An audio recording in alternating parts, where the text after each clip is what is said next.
Hello, friends. How are you? It's been a while, right? I hope this video finds you in good health. But without much further ado, let's start with a new audiobook today. As promised, The Witch Haven, authored by Sasha Payton Smith.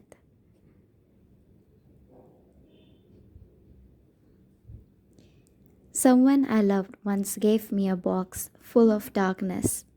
It took me years to understand that this too was a gift. By Mary Oliver.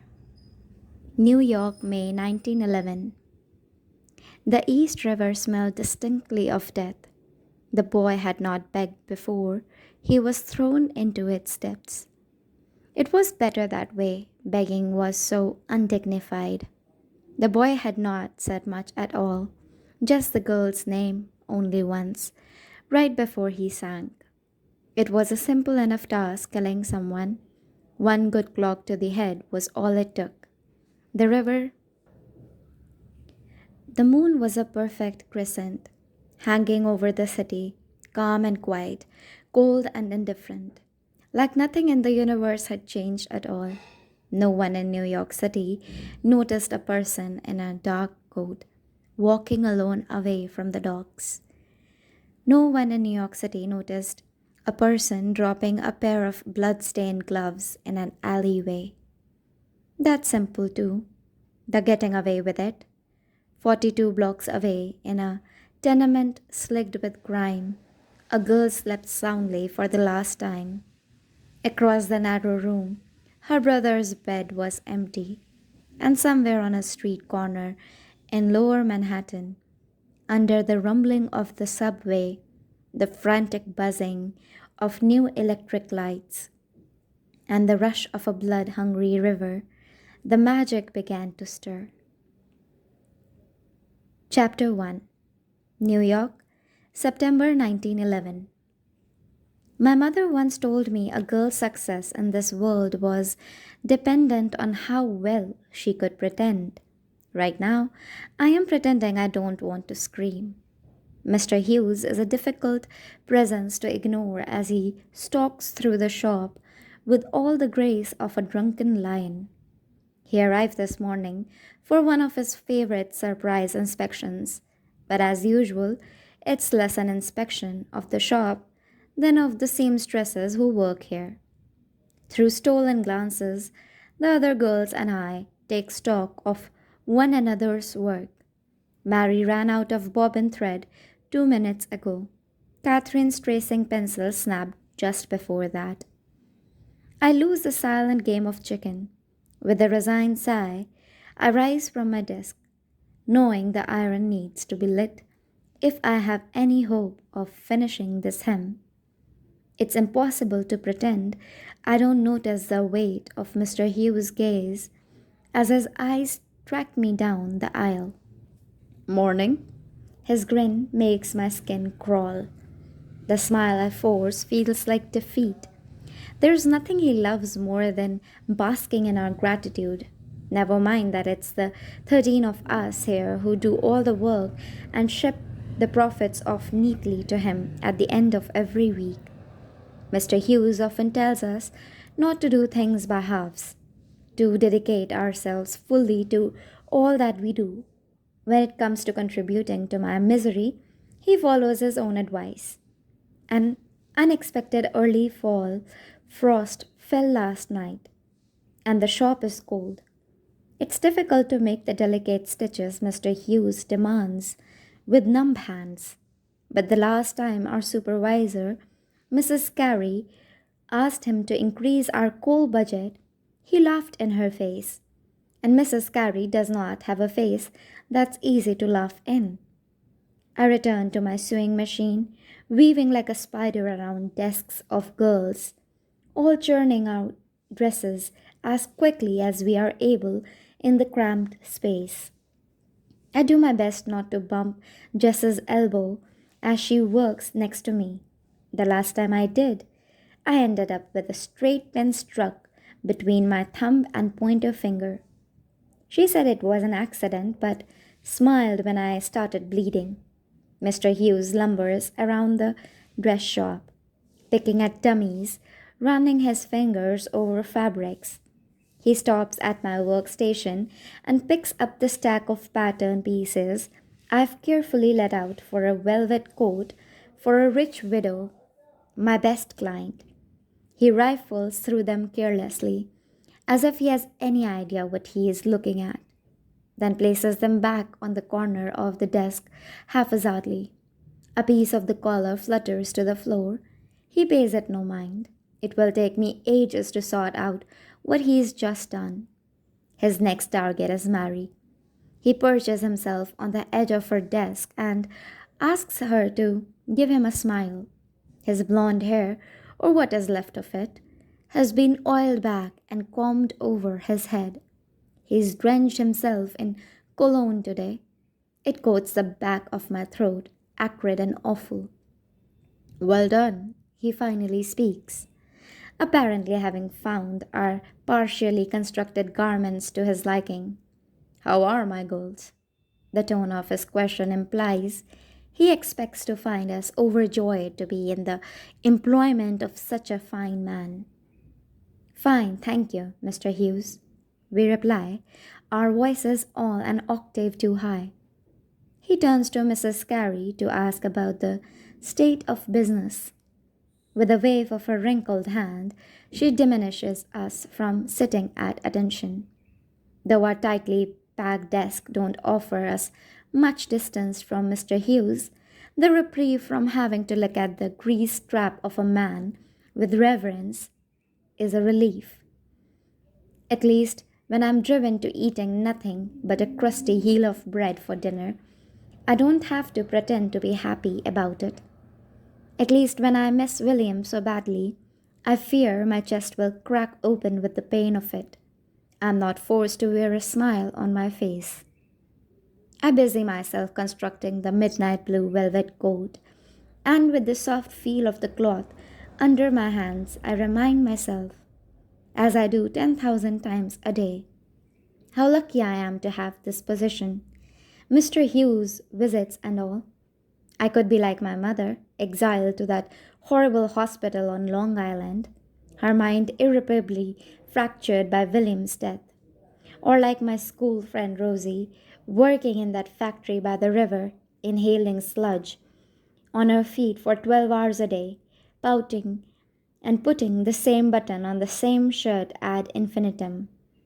And that mind numbing exhaustion is nothing compared to some of the stories she tells me, like the one of the girl who wore her braid too long. It got snatched up by one of the machines, and she died right there on the factory floor. Rosie told me when they unraveled her braid from the gears, they found her entire scalp still attached. I had nightmares about it for weeks. Or I could be like my brother, his waterlogged bones turning to rot in a grave. I still can't bring myself to visit. He arguably got the worst deal of all of us, though I'm not sure he'd agree.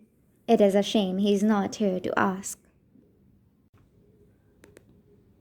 I keep waiting for the pain of his death to subside, but it has not yet stopped feeling like a punch to the gut 50 times a day. He'd probably tell me to stop being so dramatic. Truly, I'm lucky to be employed as a dressmaker in a small shop. Even luckier that Mrs. Gary let me move in with the other girls upstairs after my mother was sent off to the asylum. Positions like this are getting rarer by the minute. Every day they build new smokestacks, and every day another shop like this one closes. I take my time on the wealthy widow's coat, hoping the steady clicking of the sewing machine will drown out all the other noises in my head. I'm sewing on the buttons that will trail all along the front of the coat when the soft chime of the door swinging open startles me. It's only a delivery boy dropping a package of new needles on Mrs. Carey's desk, but I'm surprised to see the sky awash with the pale purple of twilight. The velvet coat's owner is expecting a delivery tomorrow morning, and I still have 10 buttons, both cuffs, and the trimming left. The shop needs at least three more seamstresses, but Mr. Hughes is convinced our inability to keep up with orders is an issue of work ethic, not staffing. The Thompson sisters ordered those ugly matching sailor dresses yesterday, putting me behind, and Mr. Hughes' visit today only made things worse. Dark shadows of late evening stretch across the room, and one by one the girls filter upstairs to the apartment where most of us live, until only Mrs. Carey and I remain. She kindly lights three kerosene lamps and tells me not to be up too late. Being in the shop alone at night is a particular kind of misery. Under the cover of darkness, the mice skitter across the floor, and the temperature drops so low I am soon shivering beneath my shawl. The other girls are giggling in the apartment upstairs. We don't laugh often, so I imagine they are sharing a joke at Mr. Hughes' expense. My needle flies across the fabric. I'm working as quietly as I can, snipping the thread of the eighth button, when a key jangling in the front lock startles me. The bell attached to the front door chimes. Here in the dark, it sounds so different. Stomach heavy with dread, I force myself to look up from the coat, and my worst fears are confirmed. Mr. Hughes. He charges into the shop like a bull, tripping over his own shoes as he crosses the threshold. His face is flushed despite the cool evening air, and his brown tweed coat is buttoned wrong. With sweaty hands, he shuffles through the till, grabbing loose bills and shoving them into his pockets. I freeze. Perhaps I'll get lucky and he won't notice I'm here. I once read that dogs can smell fear. I think men must be able to as well, because his gaze snaps up, meets mine. I can lie to myself, but deep down I know the truth is I've never been lucky. At the sight of me, he sucks his teeth and smiles a slippery, awful thing. It's you. Just leaving, sir. I shove stray pattern pieces into the drawer of my sewing desk to avoid meeting his watery gaze. A grimace cuts across his face. No. He chews on the word. I don't think you are. The turn of his mouth and slime in his gaze make it clear what he means to do. Terror shoots through me, fuzzy and nauseating. I pause, and then I calculate. To get to the front door, I'd have to walk past him, within arm's reach, and the dark street outside is likely abandoned at this hour. The back door, the one that leads to the apartment upstairs, is closer but will be locked this late. The key is in the pocket of my apron, but I can already picture my shaking hands fumbling with it until it falls to the floor. The kerosene lamps flicker, casting the shop in a sickly orange glow. The lungs are in a vice. Make a decision. I pick one foot off the floor, then hurl myself in the direction of the door that leads to the back staircase. I am aware of nothing save for Mr. Hughes and my own heart beating in my chest, counting down like the second hand on a poorly oiled clock. I'm almost there, fingers outstretched, reaching for the handle when a hand grabs a fistful of my collar and yanks me back. I sputter as the fabric chokes me. Where are you going? Mr. Hughes soars, words as grease coated as the rest of him. The night is young. A cold embrace seizes my pounding heart, and the tips of my fingers go numb right along with it. I stumble back and turn to face him, but I don't get far with my blouse still fisted in his hand. Please, sir, I whisper. My voice trembles. I hate myself for it. His only reply is to shove me roughly against the wall. My head makes a terrible cracking noise as it collides with the bricks. He pins me, one hand gripping at my shoulder, the other splayed across my hip. I can't summon my own voice to scream. This close, the sour smell of whiskey on his breath is overpowering. His face is red and blotchy, eyes hooded and swollen. A bead of sweat from his face drops wet and hot onto my neck. I throw my arms up to unsteady him, but he is too large. The metal boning of my corset bites into my ribs. My lungs scream for air. "Don't you like me, Mary?" he says with a slippery grin, dragging his hand away from my shoulder to pin my neck against the well with his forearm. He presses down hard. I am not Mary. I am Francis. I want to scream at him, but it doesn't matter to him who I am, who any of us are. If he saw me as a person, he would not be doing this. Pressure from his massive arm experiences, and I gape like a fish pulled from water. At first, I feel nothing, then there is the awful burning as I begin to suffocate. I attempt a gasp, and he smiles. If I don't die tonight, I know the wild laughter joy in his eyes at my pain will haunt me for as long as I live. Bright spots flash in my field of vision. The edges of the room blur in and out of focus. He inches closer. I close my eyes. Is this what my brother felt? Nothingness licks at the edge of everything. Then, beneath the icy dread, there is something once more.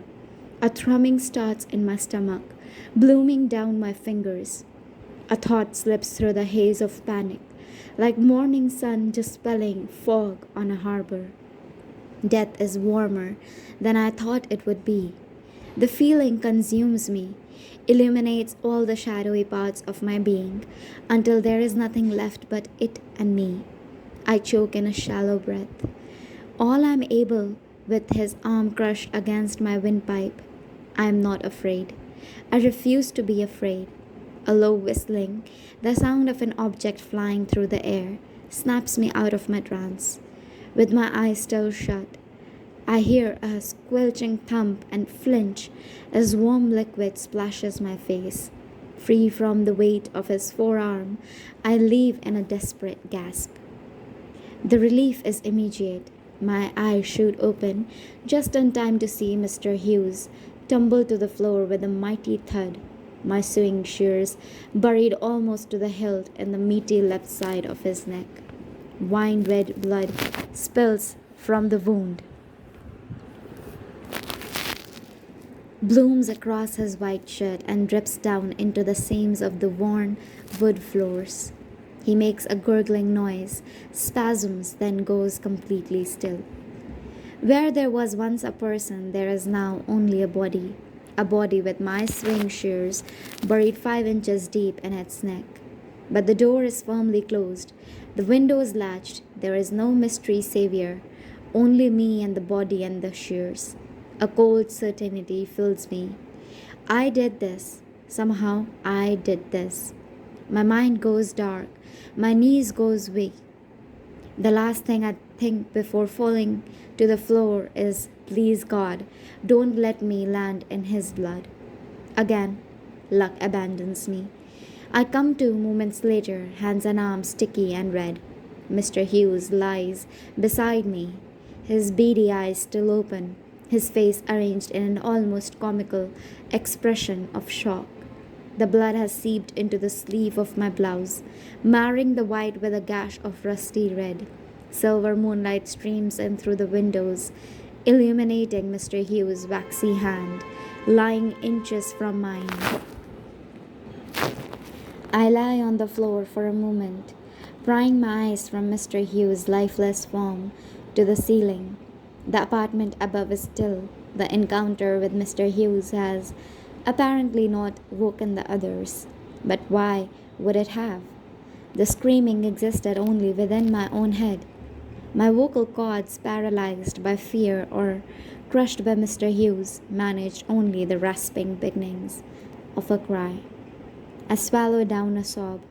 If the other girls wake, they will find me here, next to Mr. Hughes, and I know what this looks like. The only breaths I manage are frantic and shallow. I rise to my feet, which is difficult with every muscle in my body shaking, and find the soles of my boots are sticky with his blood. Before I can stop it, my stomach rolls and I vomit all over the floor. It mingles with the smell of sewing machine oil and something dying. I heave again, but there is nothing left to come up. I should probably make some attempt to get rid of the body, find an alley to drag him down. But even if I were strong enough to move him on my own, the idea of touching him is so revolting. I don't even want to try. I cross the shop and sink down into the hard wooden chair behind my sewing machine. The blue velvet coat is still there, pristine and untouched. How anything in the world could be unmarred by the events of the last 5 minutes, I have no idea. It feels as if everything should be as different, should be as ruined as I feel. I scrub a hand down my damp cheek. My palm comes away red. Blood then, not tears.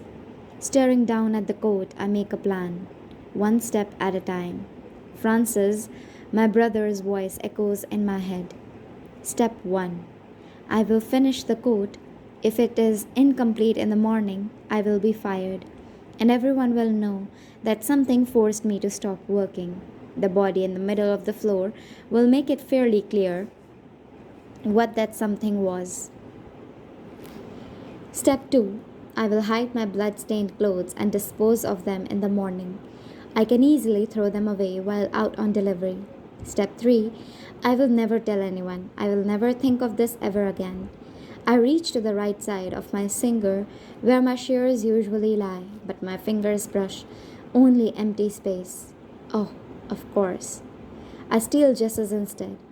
Her desk sits so close to mine, I can open her drawer without rising from my chair. Their cool metallic weight makes me feel a little sick. Again I hear William. You can do this. You have to do this. I wipe my bloody hands on my dark skirt and get to work. I'm shaking badly enough that holding a needle is difficult, but I make do. It doesn't take long to finish the buttons and the hem. Mr. Hughes' form on the other side of the room is difficult to ignore. No matter how hard I try not to, every time I look up, my eyes snap to where his body lies, dark and solid and very, very still. My mouth tastes like bile, and it hurts a little each time I inhale. The pain is the only reason I believe any of this is real. At the back table, I wrap the coat in tissue paper and then unbutton my own blouse. Blood is splattered across the neck and down the left sleeve.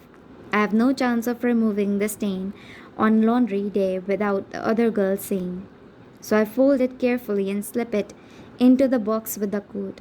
I wrap the evidence neatly with a thick satin bow and place it on the front desk ready for delivery. My corset is also marred with a coin-sized splotch of blood right above my heart. But another would cost at least a week's wages, so it will have to stay. It's easier to hide at least. I have no time to mourn my ruined clothing or a time when I did not know what a body sounded like when it hit the floor. I swing the door to the dark street wide open and toss the cash box out into the empty sidewalk, knowing it will be gone by morning. I don't know how to stage a crime scene, but I hope this looks something like a robbery gone wrong. I'm wearing nothing but my corset, and the night air tends a shiver that reaches straight through my ribcage to my still pounding heart.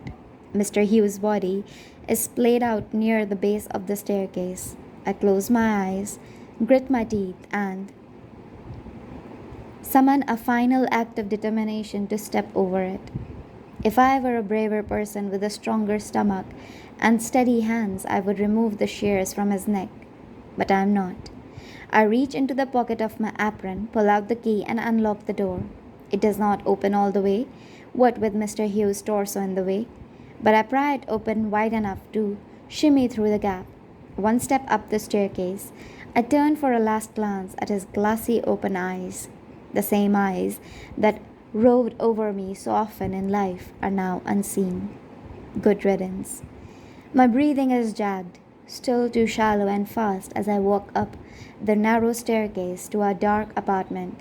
Blessedly, the other girls are asleep in their iron bedsteads, breathing deeply, soft and quiet. With a wet cloth from the wash basin and the corner of the room. I wipe the dried blood off my face. I'm not sure if I get all of it.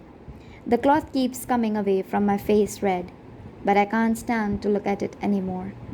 In an apartment full of girls, no one will give a blood-stained rag a second glance. I throw it in my laundry pile and hope I've done enough. I wish I were back in our old apartment on Hester Street, that William was in his bed and I could wake him and ask what to do. His absence usually feels like a hole in my heart, ever present, but something I can function around. Tonight it feels like a gaping wound, stinging and ugly and desperately urgent. Most days I try to dam my grief, fearing the dark unknown of its depths, but tonight I let it drown me, hoping if I do I won't think about Mr. Hughes' hands on my waist, or his dead eyes, or the way my scissors flew across the room as if by magic.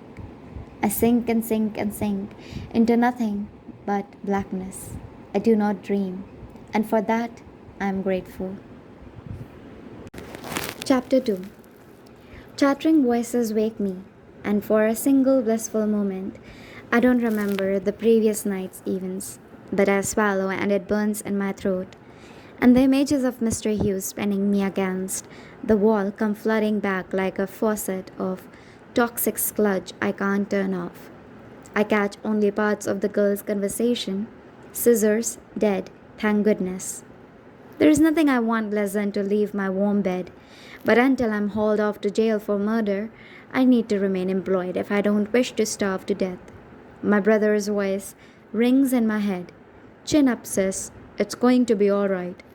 It's what he'd say to me when we were children and I was crying because the girls down the street would not let me play dolls with them, or when our mother was too lost inside her own head to feed us. William had an annoying habit of always being right up until he wasn't. I swing my legs out of bed and place my feet on a floor that's so cold it sends a shiver straight through my core. The room we all share above the shop is small. 3 narrow windows stretch across the wall, letting in beams of dust-freckled morning light. The wood floors are scuffed with years of use. 12 twin beds, wrought iron and narrow, line the walls, 6 on each side. Mrs. Carey's apartment is on the 3rd floor, up the staircase on the far wall.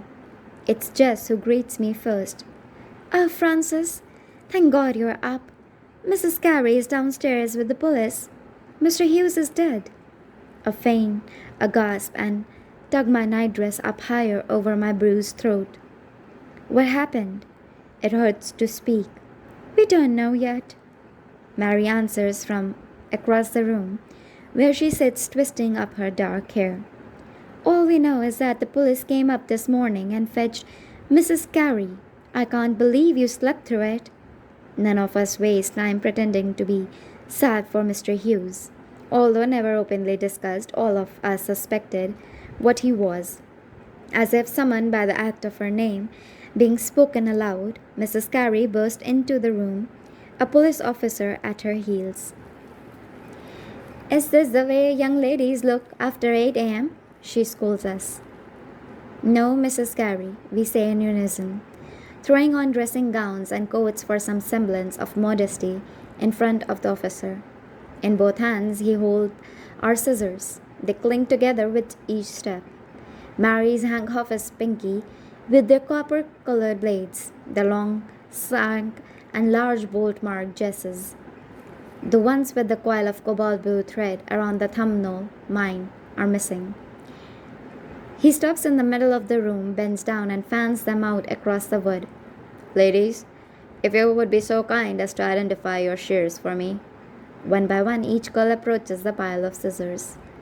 Allison grabs the ones with the strip of faded red fabric knotted around the thumb hole. Catherine takes the pair adorned with shiny black ribbon. On and on until there are no scissors left. I approach the empty spot on the floor where the shears used to be, hoping I look appropriately confused. I don't reach out for fear the officer will see my hand shaking. Instead, I clasp them behind my back and grip so hard it hurts. Mine are missing. I wonder which of the officers had the gruesome task of pulling my shears out of Mr. Hugh's neck. What is your name, miss? He says curtly. Francis Hallowell, sir. He nods once, says, Thank you, ladies, then exits the apartment. The girls are silent, every last one of their gazes trained on me. One does not have to be a detective to put the pieces together.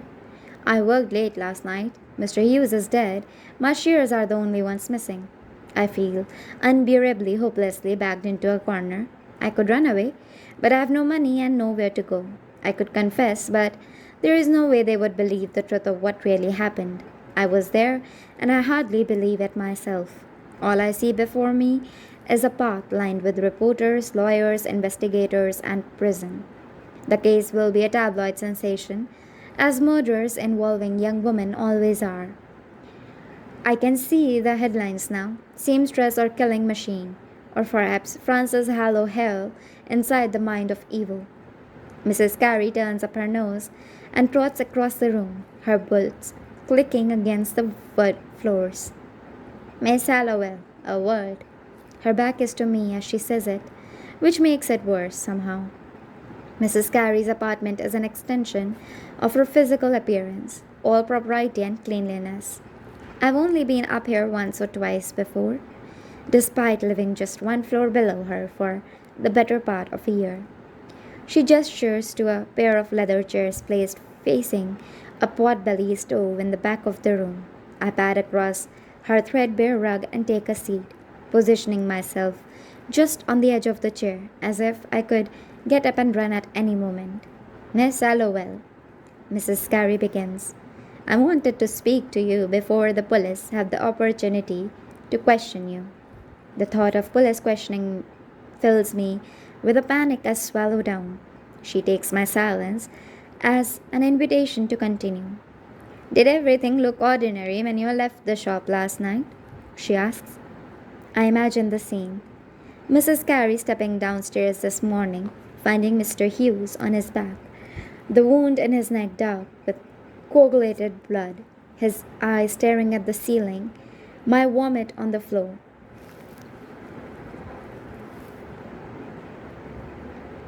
Next to him, it must have been horrible. Yes, ma'am. Her lying face is difficult to look at. I train my eyes on the floor. I've never been a particularly good liar. William could charm and fib his way out of anything. It's not a gift I also inherited. What time did you finish your work? Around 10 o'clock, I believe, ma'am. This time the lie comes more easily. Make certain you know your story, Francis, Mrs. Carey says, and I freeze. But her voice isn't accusatory, it's kind. I will support whatever you say, she continues softly. Whatever that man did to you, I can assure you he deserved the fate that befell him. Mrs. Carey purses her lips slightly. I will help you, Francis, but first you must help yourself. You left the shop at 10. You know nothing else. Pretend to be weak and foolish. It's what the detectives will expect of a girl your age. With luck, you'll never be pushed further. I stare at her wide-eyed before nodding once.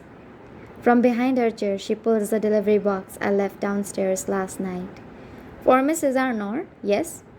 Yes, ma'am, the velvet coat. Good, she replies.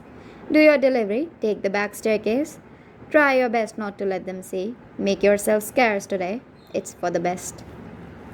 The package is heavy in my hands. I pictured my blood-stained blouse folded neatly inside. Everything is going to be fine. Her voice trembles slightly, and this time I can tell it is she who is lying. You are dismissed, Miss Hallowell. I rise, still in shock, and exit her quarters. The rest of the girls are in throes of getting ready, and as I walk through them, they stop. Ribbons half tied, brushes half pulled through the locks of hair, and stare at me. For the first time, perhaps ever, the apartment is completely silent. I slid my long dark wool skirt, button my high-necked white blouse, the only one I have left, braid my hair, and pin on my felt hat, while they all pretend not to look at me. A horrible realization hits me. With Mr. Hughes dead, The shop will likely be forced to close for good. Their eyes follow me as I walk out the door. I allow myself one single moment, alone, in the rarely used back stairwell, to bite down on my lip and scrunch my eyes closed. But I can't fall apart just yet. The cool morning air hangs heavy with the specific New York smell of river water, garbage, and too many people all living in one place. Black smoke flows from the smokestacks of the factories on the other side of town. Horses, automobiles, trolleys, and people rush past me in a cacophony of activity. A group of onlookers has gathered on the other side of the street, their faces screwed up in expressions of horror and delight. A woman in a pink dressing gown sweeps the same spot on the sidewalk over and over again, her wrinkled neck craned toward the shop. A grisly murder is easy entertainment for both fishmongers' wives. A headache still pulses excruciatingly through my head, an ever present reminder of what a horrible mess I've managed to make of my life in 12 short hours. But being out of the shop gives me the first sense of control I've had all morning. And there is relief in that. There is anonymity in the city. When so many people live on top of one another, avoiding looking in someone's eyes is a politeness. It's as much privacy as we are able to give each other. The grid of the Lower East Side is imprinted deep in my brain. Mrs. Arnold lives 10 blocks away. There's an alley 3 blocks from here where I should be able to duck down, open the package, and dump my bloodied clothing in before rewrapping the velvet coat for delivery. I push my way through the crowded streets, eager to rid myself of the physical reminders of last night. I duck under a porter carrying a trunk, weave through a pack of laughing schoolgirls, and dodge a shiny black Cadillac barreling down the road.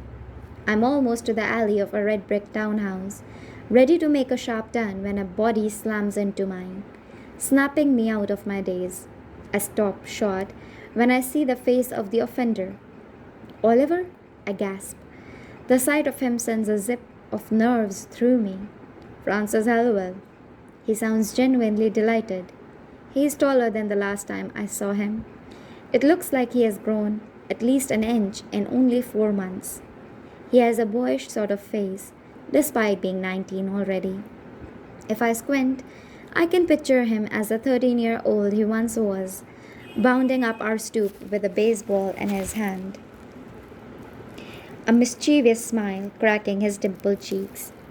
His green eyes are kind but offset by his sharp cheekbones and jaw, certainly features he got from his mother. His father, Judge Callahan, is a lump of a man. My brother was a judge's errand boy years ago, before he got caught up in the wrong sorts of things with the wrong sorts of people. Oliver's wavy brown hair is badly in need of a barber, but his navy blue suit is impeccable, better than anything I could make, and I'm not a half-bad tailor.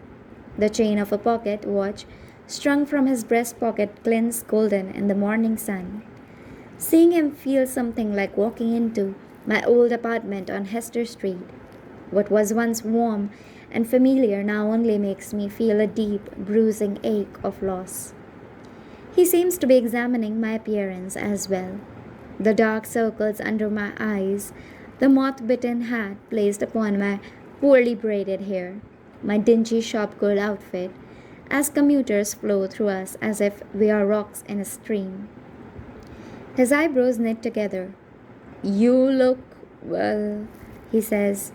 Well, like he wants to say bad. I don't tell him he looks well too, because I'm not a great liar and I don't know how to say it physically hurts to look at you. "We should," he trails off, darting his eyes forward. I stutter a little. "Oh, yes." I take off down the street and he follows me, though I'm fairly certain this wasn't the way he was headed before he ran into me. "It's good to see you, Francis," he says after 2 long moments of silence. "Thank you." I like to think there is a version of Oliver who would have noticed that I'm profoundly unwell. The Oliver who taught me to play poker one rainy afternoon when William was busy working, or the Oliver who left a brand new scarf on my bed the winter I turned 14. But I don't recognize this fancy Ivy League Oliver who wears the gentle smile on his face like a disguise. It doesn't touch his eyes the way it used to, when the corners would scrunch up and he would slap his knee, laughing at whatever joke William had just told. It's all just as well. He doesn't know me either, this new Frances who has blood under her fingernails. I no longer remember how it felt to be the Frances who wrote Oliver's name in the margins of her school books. She would have had dozens of moony smiles to give him. I have none. The last time I saw Oliver was at William's funeral, where he stood somberly next to my brother's grave, his black mourning suit worth more than what I make in 6 months. Oliver's father paid for William's tombstone, for which I will always be grateful, despite not being able to bring myself to visit it. I sent Oliver a letter a few months back begging for his help in finding William's killer, but he never responded. Wealthy, educated Oliver was supposed to have been William's best friend, but he did nothing to save my brother. And now, he can do nothing to save me. I am making a delivery. I'm late, I add sharply. Let me accompany you. I can handle it perfectly, well by myself, Oliver. He holds up a hand and replies, I insist, like a gentleman. It's unsettling that the boy who used to sneak my mother's whiskey on the coldest nights of the year has grown up to look so natural in a suit. On long legs, he walks next to me. I struggle to keep up beside him, fear and anger and grief simmering all the while. I can't bring myself to look at him, because in his face I only see William. So I look at his shoes instead. I wish he'd leave me alone. I've been meaning to come see you, he says after a moment. You don't need to do that.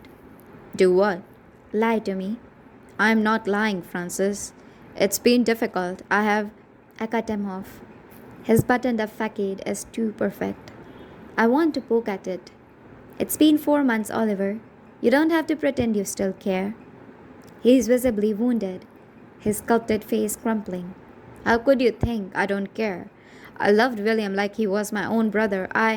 He chokes on the words. And I'm not interested in his excuses today, of all days. I loved him too. How much we loved him did not matter in the end, though, did it? He shakes his head. You can't truly believe that. We pass a storefront that used to be soda fountain, and a memory briefly stops me in my tracks. I'm frozen in time, 11 years old, my socks mismatched, Oliver beside me, us both ordering vanilla ice cream, while William makes fun of us for being boring. Oliver must see me looking at the building because he smiles sadly and says, They watered down their Coca-Colas, but I miss that place. I'm surprised you remember it at all. Why wouldn't I remember? His face is inches from mine. His breath lingers on my cheek.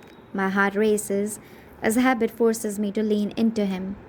If this were the past before William's death, before I step back, push the lump down my throat. Don't you have new friends now? Surely you don't dwell on your childhood friend and his kid sister. Now I am being cruel. I can see it in his face. Oliver never could hide anything he was feeling. You have no idea what I dwell on. A weaker boy would have looked at the ground as he said it, but Oliver's gaze bores right into mine. He chews on the inside of his cheek and then straightens his spine. I'm sorry to have upset you, Francis. He reaches into his breast pocket and pulls out a small calling card printed with his name and contact information. I did get your letter. I'm studying at Columbia now. Please tell me if you need anything. I have missed you.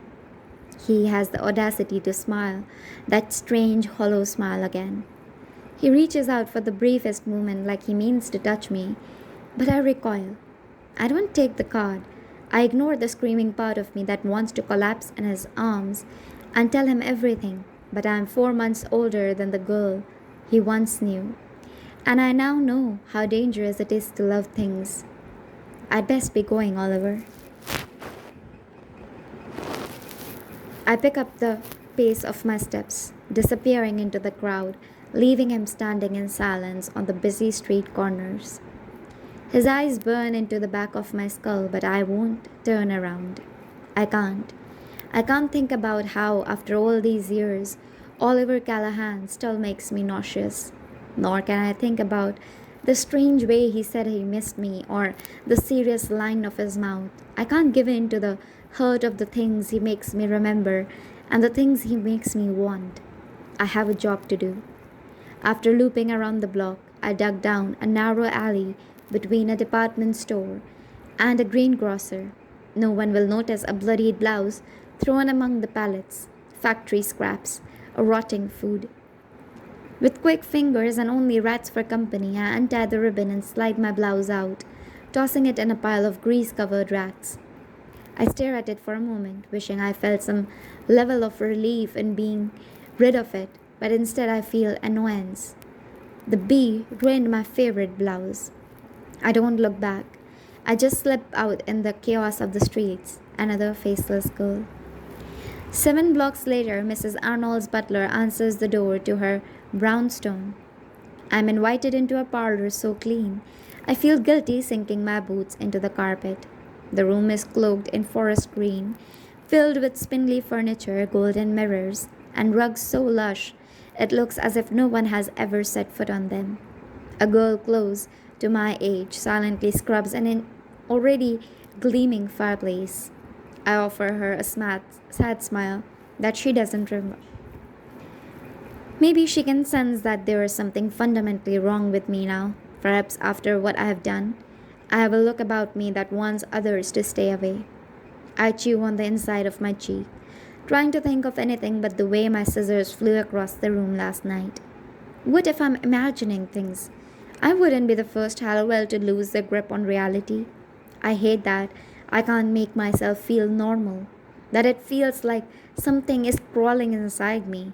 I can't shake the feeling that I have awakened something I can't make go away. A few long minutes crawl by before Mrs. Arnold's well-coiffed lady's maid appears and opens the box containing the coat. The 8th button is a little loose, but I can fix it myself. Don't let it happen again. No, ma'am, thank you. I swallow the more gruesome retorts that spring to mind. Stepping out of the mansion, it's strange to be free of the coat that gave me so much trouble. I wander the streets aimlessly for a while, passing factory girls dressed in shades of dingy gray cotton caps covering their limp hair. They look hollow-eyed, and most have been working all night. Among corners shout the latest news, and women on balconies shake out the day's first batch of laundry.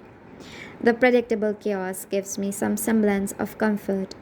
I bound across traffic to the other side of the road, leaping on deft feet over the rolly tracks that snake through the city, avoiding the horses that trod by.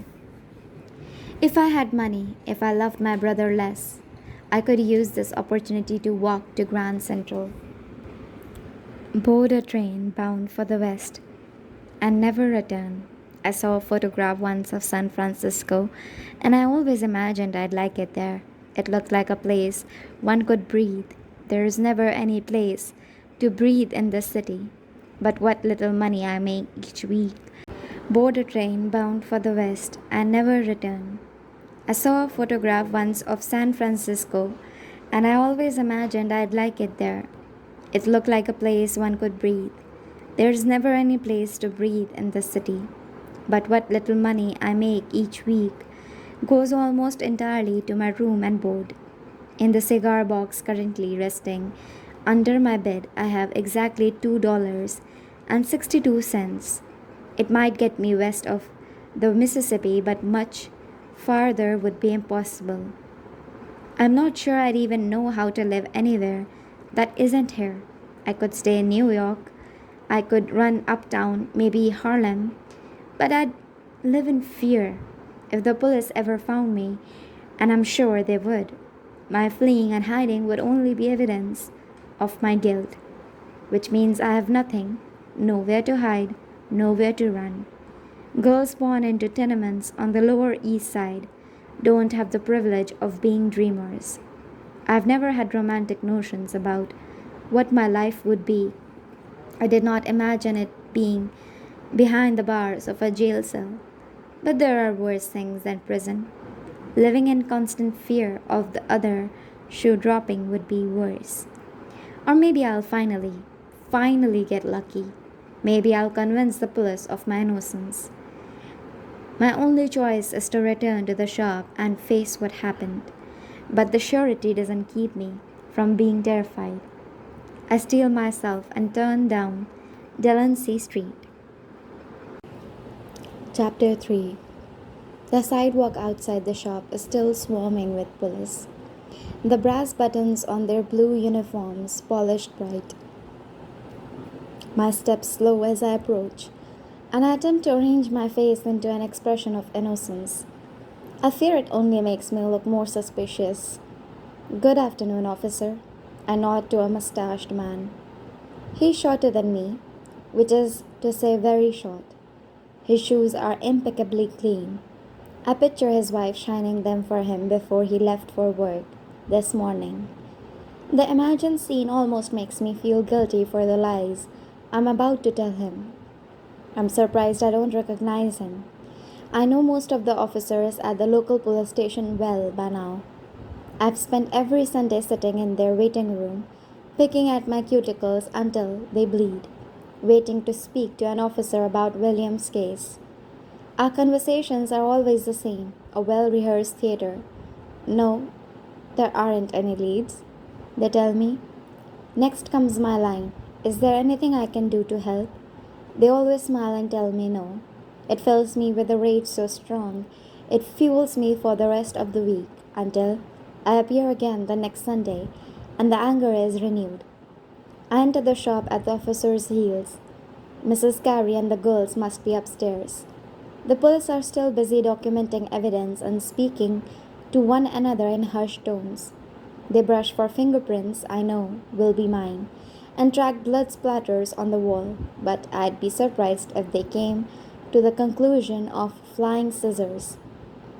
Miss Halwell? Yes? Your supervisor informed me you were out on a delivery. You should not have left, he scolds. But I'm glad to see that you have returned. His beady eyes look me up and down. I was hoping we could have a word. Yes, sir. He pulls out the chair at Mary's desk for me, but remains standing, his shiny shoes toe to toe with mine. Miss Halwell, the officer begins, clearing his throat. I just have a few simple questions for you. Very simple, all right? He needs and nods his head at me like I'm a child. I nod back dumbly. Where were you last night? I pray that my face doesn't turn red, as it always does when I'm embarrassed or anxious. I was here working in the shop until 10 p.m., sir. Then I retired to the apartment upstairs. I'm pleased to hear how steady my voice sounds. He jots something in the narrow notepad, balanced in his left hand. Good, very good, he says encouragingly. And why were you up so late? I was behind on a project. I'm grateful for the one answer that isn't a lie. He scribbles some more. Did anything unusual happen when you left the shop? No, sir. I see. He nods, then looks up from the notepad. His eyes are no longer kind. And can you tell me, Miss Hallowell, why your shears were found in the victim's neck? No, my voice cracks. He presses further. Well then, can you confirm, Miss Hallowell, that you were alone in the shop after hours, the same shop the deceased body was later found in? And can you confirm that the deceased had he stops and clears his throat again, sordid history with the ladies? His tone has changed dramatically. He's speaking quickly. My palms and chest have begun to sweat. I don't know what you are implying, sir. I sound panicked. I am panicked. He glances at my feet, boots only partially hidden by my long black skirt. May I see your boots? He asks. I pause for a moment, pretending to be distracted by the ambulance that's pulled up on the curb alongside the police vehicles and carriages. I wonder if the body is still here somewhere, and they have arrived to take it away. I say a silent prayer to William for a moment of brilliance, a revelation that will help me out of this mess, but I know I'm finished. I'll spend the rest of my days in prison. My life will have amounted to nothing. I want to burst into tears, fall to my knees, and beg him to spare me, but I swallow the urge. William would never have begged. Chin up, sis. It's all going to be all right. I bent down slowly, reaching for the laces with shaking fingers. When the chime on the door breaks the heavy, dread-filled silence, still bent over, I freeze and look up. Standing in the doorway, illuminated by the yellow morning light, are two nurses. One is young, my age perhaps, or a little older. The other is likely in her 40s. They are wearing long grey blue dresses with straight prim white collars. Their white hats sit perfectly atop their swept up hair, and their Red Cross armbands are wrapped snugly around their upper arms. They are both wearing elbow length capes with straps that cross in an X at their chest. Most nurses' capes are lined with red. Theirs, however, are as black as night and unlike any I have seen before. Excuse us, the young one interrupts, pushing through the crowd of officers not dressed in the slightest by the scene before her. Her voice is low and reedy, her hair is so blonde it's almost white. She moves in contrast to her older dark-haired companion, a pale woman with a freckled face who stands next to her silently, mouth pressed in a thin line. "We are looking for a Miss Frances Hallowell," the blonde demands, hands placed on her hips. "I'm Frances Hallowell." I'm still half hunched, my fingers frozen on my bootlaces. "Your test results have returned," she trills, "and we are so terribly sorry to inform you of your tuberculosis diagnosis." There must be another woman named Frances Hallowell in this neighborhood, because the person they are seeking obviously is not me. I don't have a cough. I haven't been tested for anything. The last time I saw a doctor, I was 9. From the corner of my eye, I can already see the police officer inching away from me, not wanting to catch what I already illegally have. The older nurse meets my eye and raises her eyebrows slightly, as if to say, "Trust me." I cough one pathetic little cough to communicate my understanding. "You have been ordered to report to Haxhaven Sanitarium," the little one continues.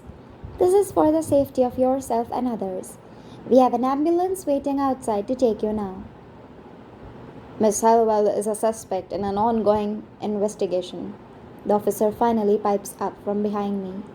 Somehow, with all that is currently unfolding before me, hearing out loud that I'm a confirmed suspect is what fills me the most with fear. I don't know who these women are or what I will ever encounter at this sanitarium, but if it means avoiding going to trial for murder, I will follow them wherever they wish me to go. "No," the blonde nurse corrects the officer impatiently. "She is a patient, and the longer she remains in the city, the more people we are putting at risk." The older nurse finally speaks. "You'll come with us at once, Frances." Her voice is low and kind. The officer stares at them both, mouth agape. Mrs. Carey floats into the room, her brows knit together. "Frances, dear, this does explain that awful cough you have been having." She glances quickly at the officer. I nod, thankful for her one final act of protection. "Yes, ma'am. Please give the other girls my regards." Sadness cracks through the veneer of her professionalism, a frown tugging at her lips. "You will be missed." Without another word, the blonde nurse takes me gently by the elbow and leads me outside to the waiting ambulance. It is a rickety thing, as if someone tagged a large box on the back of a Model T and painted a red cross on the side. It looks profoundly unsteady on its chest-high spoked wheels. The older woman slides into the driver's seat and starts the engine with ease. I've never seen a woman drive a machine before. The younger one leads me to the box attached to the back of the car. It is a simple setup. Two stretchers are strapped to the wall and a few cases of what I assume are medical supplies little to the fore. She sits down on the stretcher on the right wall and gracefully slips into a supine position, lying flat on her back.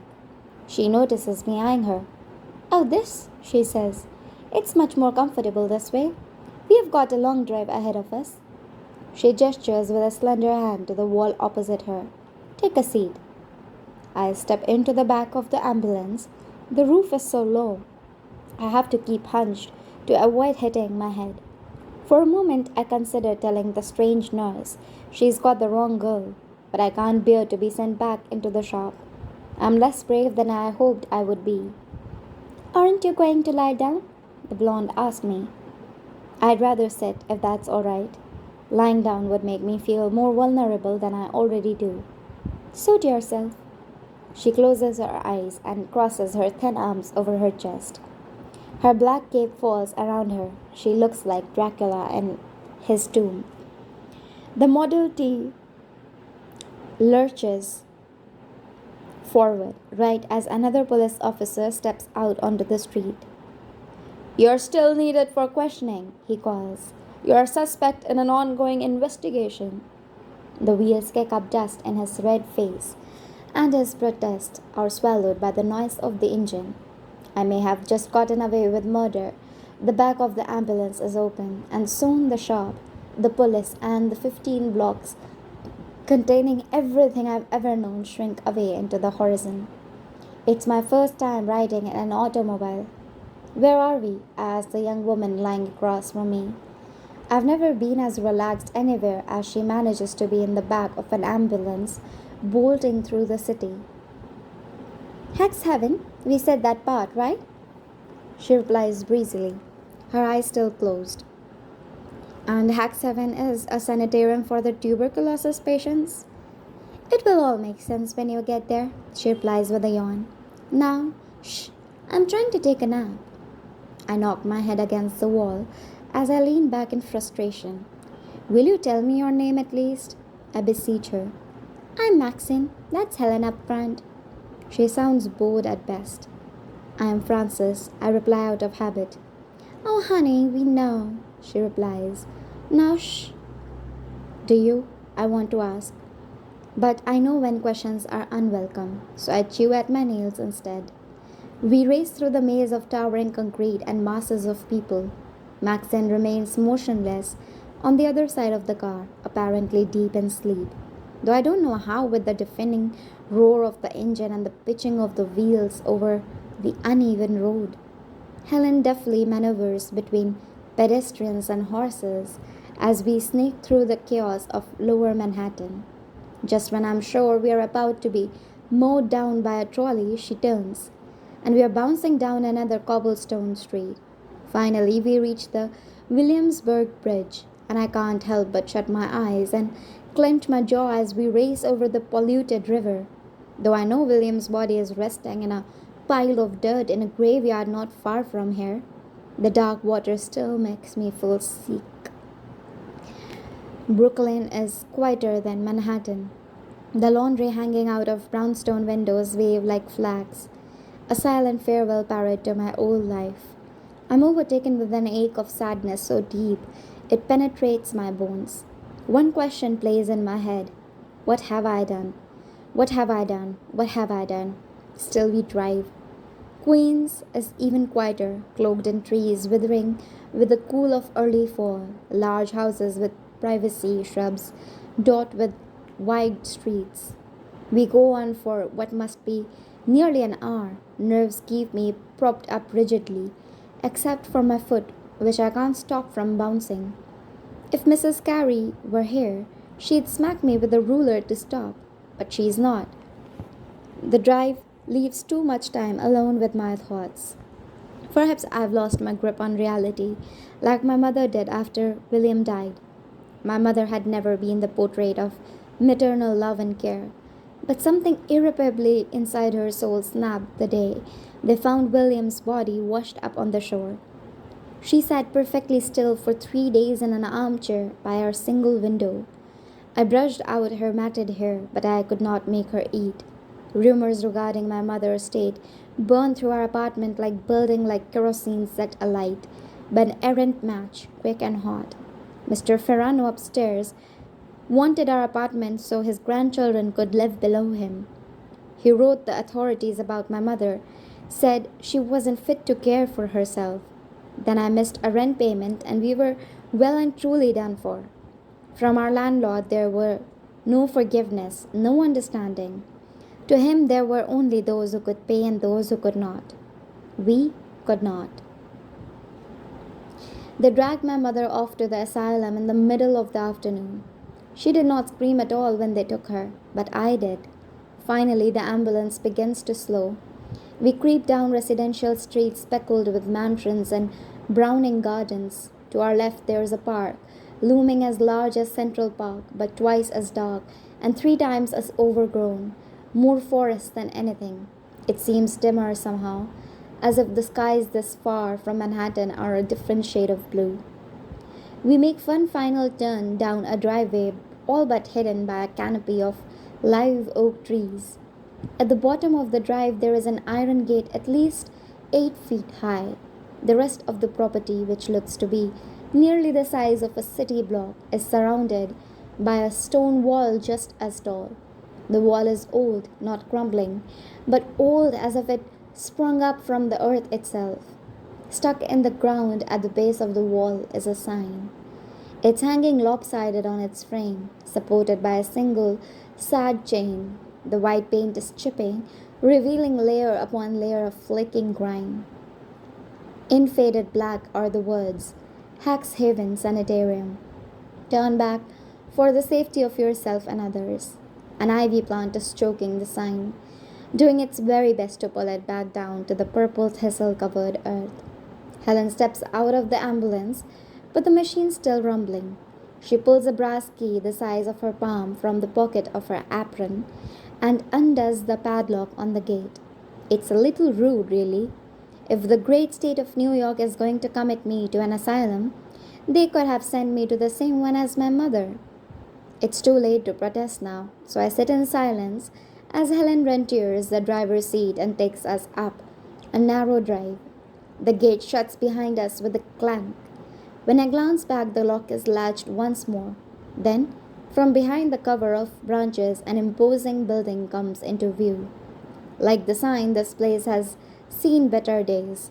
The Grecian-style estate has a wide facade marked by hulking columns, grayish with the decay of time, and bold, struggling to carry the weight of the roof, which looks in danger of sliding right off. There's a lawn of weeds bordering a circular drive covered in pale pea gravel. Ivy climbs over the porch and up the columns, reaching for the dingy windows. The few white chairs placed beside the front doors look as if they might turn to dust and float away on the wind, if they don't fall through the rotting wood at the porch first. What's strangest is the eerie stillness, the emptiness of the porch and front lawn. I've never heard of a sanatorium where patients don't recover out of doors. I have read the exposés in the papers about sanitariums. One former patient said they were experimented on. Another said they were locked inside their rooms for 22 hours a day. Maybe give you a sentence. A sanitarium can keep you forever. Jesus. Francis, what have you done? The ambulance halts directly in front of the crumbling steps of the porch. I glance back at the gate. It does not look as if it would be terribly hard to climb. I could make a break for it. Maxine finally awakens. Here already? She mumbles. As gracefully as she slid herself in, she slides out of the stretcher and makes a little hop to the ground. The gravel crunches beneath her boots. I stare at her, eyes wide in horror. Why did you bring me here? I want to shout at her. Instead, I follow her. Squaring my shoulders, I steel myself for the horrors of a state-run sanitarium. I picture dingy grey walls, people forgotten in their rolling chairs, left alone to hack up a lung, blood-stained rags scattered across the ground like fall leaves. Helen leaves to park the ambulance, and I follow Maxine up the ancient stairs and through the creaking white double doors. I blink my eyes twice, trying to adjust to the sudden flood of light. Instead of blood and sickness, there are shining marble floors that soar into Goliath white columns and twin staircases, sweeping elegantly up either side of the entry hall. Sparkling crystal chandeliers dot the vaulted ceiling, reflecting the light streaming in from the floor to ceiling diamond pane windows, throwing rainbows all across the room. My heart stutters a beat. It's the only sensation that keeps me from believing that I'm dead and in heaven, which is apparently in Queens. The outside of this place may look abandoned, but inside is a flurry of activity. Dozens of girls scurry about dressed all in black, from their pinafores to their knee socks to their elbow length capes, identical to Maxine's, fluttering behind them as they rush off to various destinations.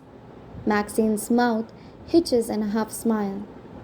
"Welcome," she says, with a flourish of her gloved hand, "to Hack's Haven Academy." To be continued. If you're liking this audiobook so far, please consider giving this video a like, sharing it with your friends, and subscribing to the channel if you haven't already. Thank you so much.